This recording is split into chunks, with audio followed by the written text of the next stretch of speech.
ሰላም እንዴት አላችሁ? የኢትዮ ታይምስ ቤተሰቦቻችን ለሰዓቱ የተመረጡ አዳዲስ መረጃዎችን ይዘንላችሁ ቀርበናል። ከመረጃዎቻችን መካከልም የኢትዮጵያ ብሔራዊ ምርጫ ቦርድን ውሳኔ አልቀበልም ሲል የወልቃይት ጠገዴ አማራ ማንነት አስመላሽ ኮሚቴ መግለጫ አውጥቷል። ኮሚቴው የብሔራዊ ምርጫ ቦርድን ውሳኔ ውድቅ ያደረገው ትናንት አመሻሹን ባወጣው መግለጫ ሲሆን የኢትዮጵያ ብሔራዊ ምርጫ ቦርድ በመጪው ግንቦት 24 2018 ዓመተ ምህረት ለማካሄድ ባቀደው አገራዊ ምርጫ የወልቃይት ጠገዴ ሰቲት ሁመራ ዞን በአማራ ክልል ስር እንዲመደብ በመግለጫው ጠይቋል።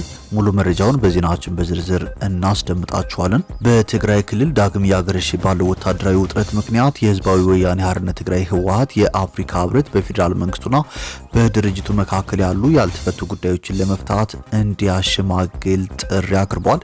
ይህ ጥሪ የቀረበው የአውሮፓ ህብረት በሰሜን ኢትዮጵያ ወታደራዊ ግጭቶች ሊከሰቱ እንደሚችሉ ከፍተኛ ስጋቱን በገለጸበት ሰዓት ነው። በዝርዝር የምንመለከተው ሌላኛው ርዕሰ መረጃችን ነው። ከጥር 17 2018 ዓ.ም ጀምሮ በትግራይ በአማራና በአፋር ክልሎች አንዳንድ አዋሳኝ አካባቢዎች ከተቀሰቀሰው ግጭት ጋር በተያያዘ የሰብአዊ መብቶች ሁኔታ እየተከታተለ እንደሚገኝ የኢትዮጵያ ሰብአዊ መብቶች ኮሚሽን አሳውቋል። በተለይም በጸለምት በመጋሌና አብዓላ አካባቢዎች የተከሰቱ ግጭቶችን ተከትሎ የሰዎችን የህይወት የአካል ደህንነት ነጻነትና ንብረት መብቶች ስጋት ላይ የሚጥሉ ሁኔታዎች መፈጠራቸውን መረዳት ችለናል ነው ያለው።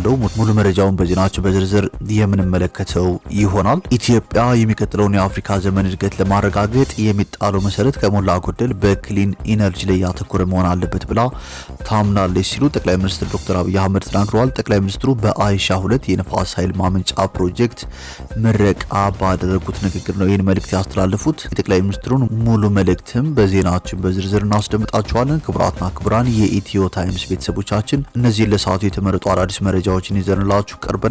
ዝርዝር መረጃዎችን ለማድመጥ ቻናላችንን ሰብስክራይብ በማድረግ የደወል ምልክቷን በመጫንና መረጃውን ለብዙዎች እንዲዳረስ ላይክ በማድረግ እስከ መጨረሻው አብራችሁን ቆዩ።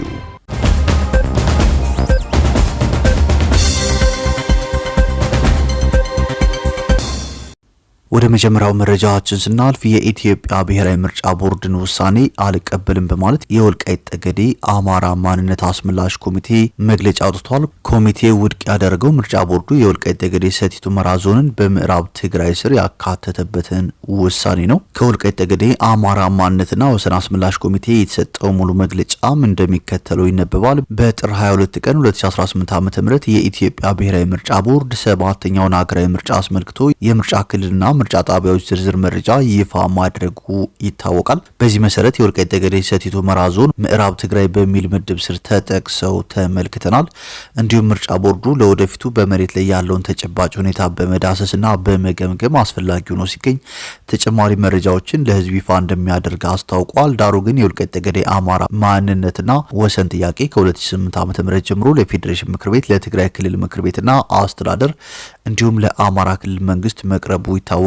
በመሆኑም ህወሓት በድርጅቱ ውሳኔ አካባቢውን ከ1984 ዓ.ም ህገ መንግስቱ ከመጽደቁ በፊት በጉልበትና ከወልቃይት ጠገዴ የአማራ ህዝብ ፍላጎትና ፈቃድ ውጪ ወደ ትግራይ ክልል ማካለሉ ይታወሳል። ስለሆነም አካባቢያችን ለሶስት 10 ዓመታት አማራዊ ማንነቱ ተደፍጥጦና የትግራይ ማንነት ተጭኖበት መቆየቱ ይታወቃል።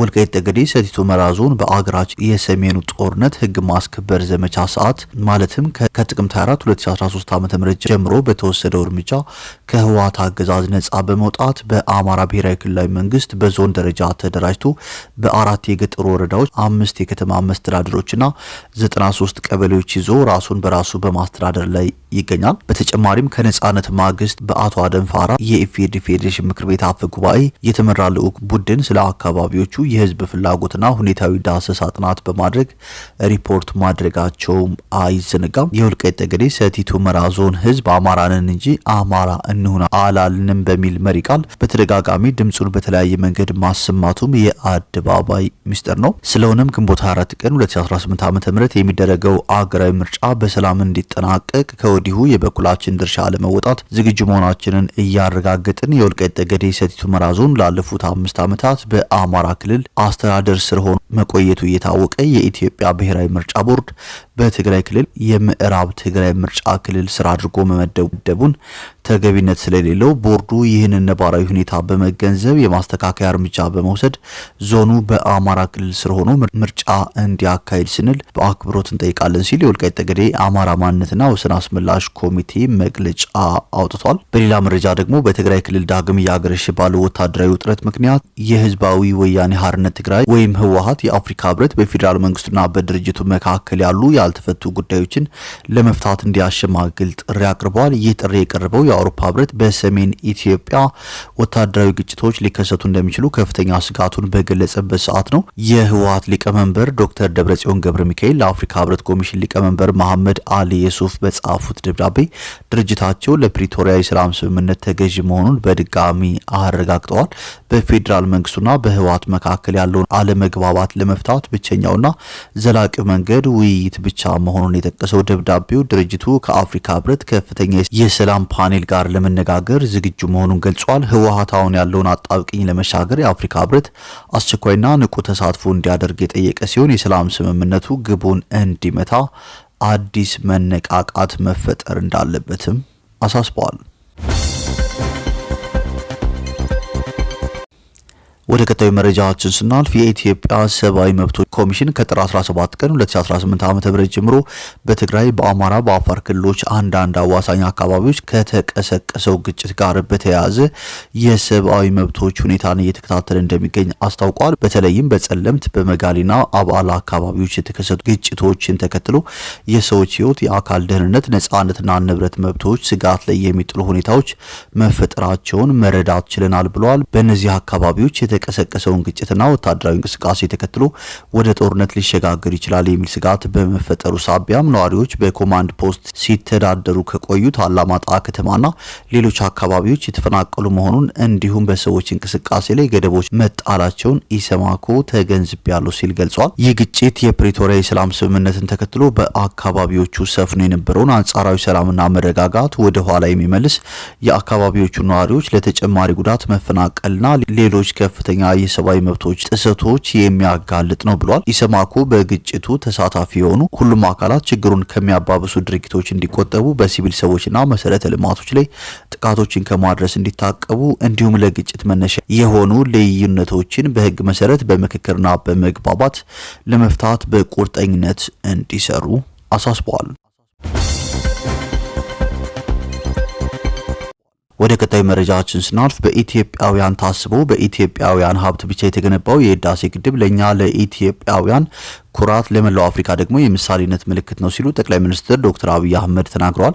ጠቅላይ ሚኒስትር ዶክተር አብይ አህመድ በአይሻ 2 የንፋስ ስልክ ማመንጫ ፕሮጀክት ምረቃ ላይ ባደረጉት ንግግር ኢትዮጵያ የሚቀጥለው የአፍሪካ ዘመን እድገት ለማረጋገጥ የሚጣለው መሰረት ከሞላ ጎደል በክሊን ኢነርጂ ላይ ያተኮረ መሆን አለበት ብላ ታምናለች ሲሉ ተናግረዋል። የዚህ አቅም ማሳያና የአፍሪካውያን የጋራ ድል የሆነውን የታላቁ ህዳሴ ግድብ የአፍሪካ ግርማ ሞገስ ሲሉ ገልጸውታል። የአፍሪካ ግርማ ሞገስ የአፍሪካ የመቻል ማሳያ የአፍሪካ ህዝቦች ከፈለጉና ከወደዱ እንዲሁም ከተደመሩ አንጋፋ ስራ ጀምሮ ሊጨርሱ እንደሚችሉ ያሳየው በኢትዮጵያውያን ታስቦ በኢትዮጵያውያን ሀብት ብቻ የተገነባው የህዳሴ ግድብ ለኛ ለኢትዮጵያውያን ኩራት ለመላው አፍሪካ ደግሞ የምሳሌነት ምልክት ነው ብለዋል።